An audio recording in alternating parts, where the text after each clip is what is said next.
All right, so again, Alekhine and Capablanca, two world champions.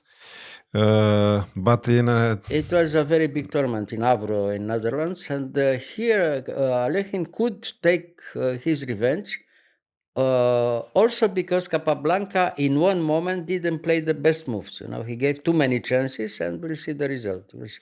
so French. So everything is theory until now. French, yes, French defense, and now c3, knight c6, knight e2, queen b6, knight f3. And here, okay, now here he took in d4, Now the theory in nowadays recommends the best move here is to play f6 immediately. f6, very complicated. It's not clear. Maybe white is a little bit better, but it's not clear very well. I mean, until now, the theory doesn't give the final result. White wins. White is much better or something. So it's Complicated. unclear. Maybe white is a little bit better, but very complicated. Well, bishop b4 is a little bit risky because it's a provoking move which gives a tempo for white. White is better even if he plays bishop d2, but even like in their game after king f1, is all right because he threatens immediately a3 and b4, having some space on the queen side, So king f1. And starting from here is very instructive game, Move by move. Now bishop e7 until now is still all right. He realized his idea. Now the king is, he couldn't castle immediately. So he goes back there. And now a3. Now, again, if you play against a strong grandmaster from today, everybody would play immediately after a3 the move a5, which stops b4, Yeah. But then it was different. Then they had some other ideas. And it's very difficult to understand why. But I mean, a player like Capablanca, he didn't react immediately with a5. Well, he had some other idea, So, but he's a little bit passive, and that gives white a tempo, until the end is, move by move, always with the tempo more for white. And therefore, white finally would win a very nice game. We'll see.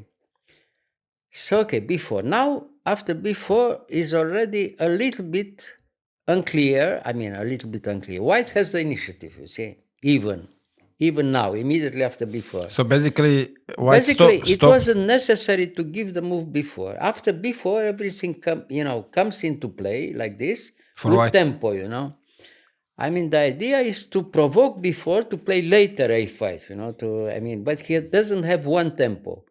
The queen in b6 is not good enough, and the place is not good enough, and therefore white will have always some initiative and always some idea. On the king side?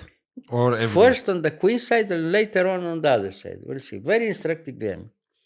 So, okay, bishop d7. I mean, he's preparing. Now, bishop e3, of course. Now, bishop e3 is very good and very normal because he has time to move the knight later on. He wants to come with the knight in c3 and later in a4. We'll see.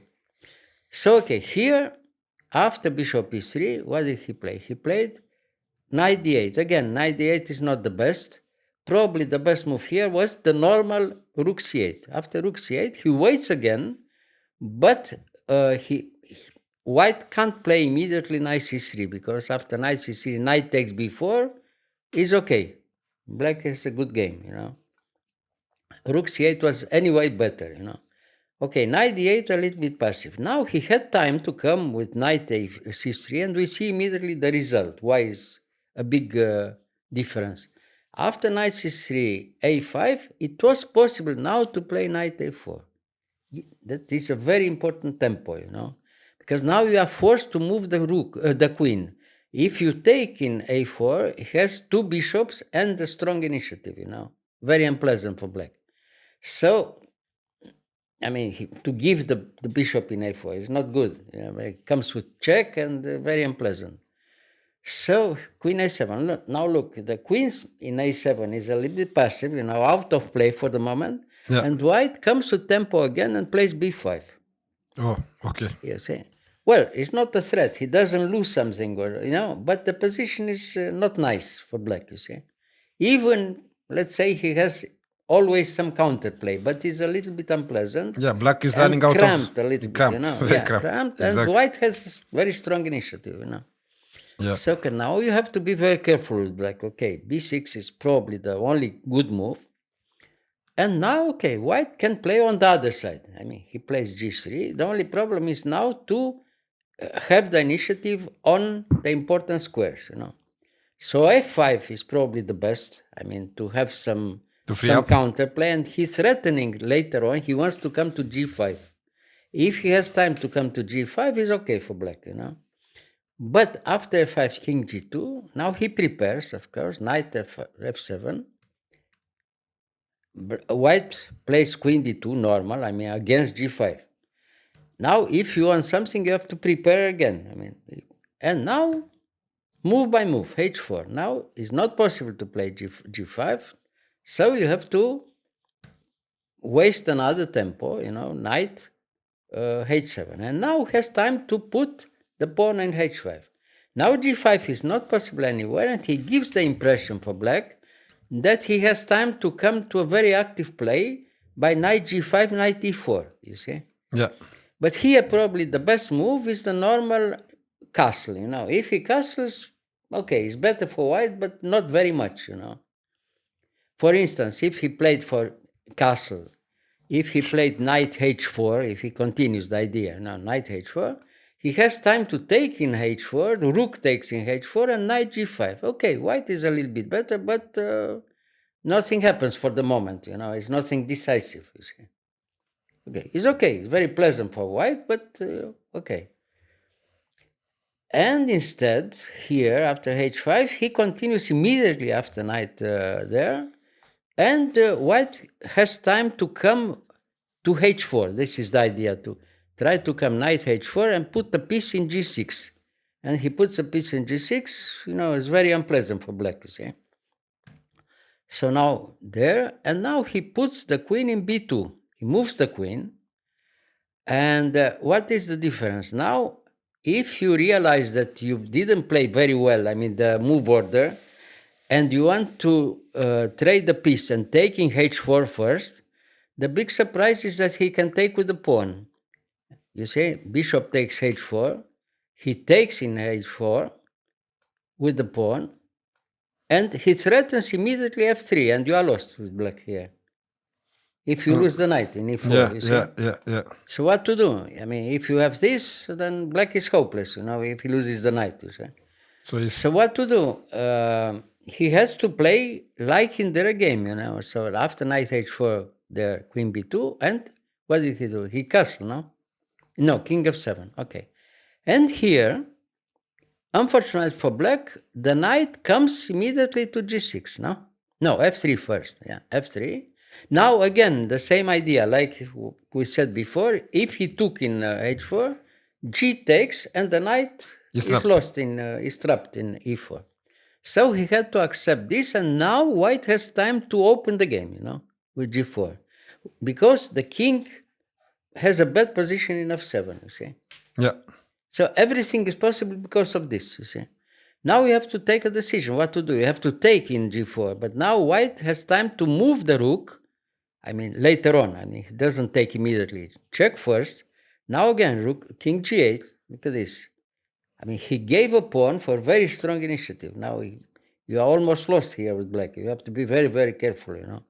If you open a little bit too much, it's finished, you see. Now again, he played excellent move, f4. But why not taking the pawn? No, it's much better like this, you know. We'll see the game, you see. Yeah, okay. So f4. Now again, everything is forced. He put the knight in f3. It seems that black is all right, you know, all the time. But in reality, black has many problems. He's probably very close to lose the game already, you know. So check first. Now you have to take back with the rook, because if you took back with the king, after queen b1 check, look at this. Queen b1 check, king g8, no? And knight g6. What to do now? You have to move rook h7, no? And now after king g3, is almost unbelievable. You are threatened to lose the knight after king takes g4. Okay. But this one is also the bishop. The bishop, yes, of course. Then the position was already lost for black. You know, after. So he had to take with the rook. So now, when he takes with rook, knight g6 with tempo, again. So again, bishop d8, of course. And now rook c1 takes the file, Now look at this. The queen in a7 doesn't have any place, Yeah. The rook in a8 didn't move until now. The two bishops have not a very safe position, d7 and d8. White has complete initiative here, and can play for win, of course. He wins the game. So now what to do? Bishop e8, no? Okay, now king g3. This is almost unbelievable. Now if you The take idea. in... Now, he wants to take in g4 and you lose the knight, you see? Yeah. So if you take now in g6, it's even worse, because afterwards you have everything is forced. You have to take in, for instance, take in g6, takes with the pawn. Yeah. You have to move the rook back, and after king takes g4, you lose the knight. Yeah. Or you lose two pieces and very strong attack also, for a while, completely winning, of course. So after king g3, what to do? Queen f7, probably the only move. And now king takes. Look at this. Now, again, the only move, because if he had queen f5, you Yes. lose the knight, Yeah. So after knight h4, he takes back with the knight. And now, okay, he has time to take, but it's not enough. You lost a piece.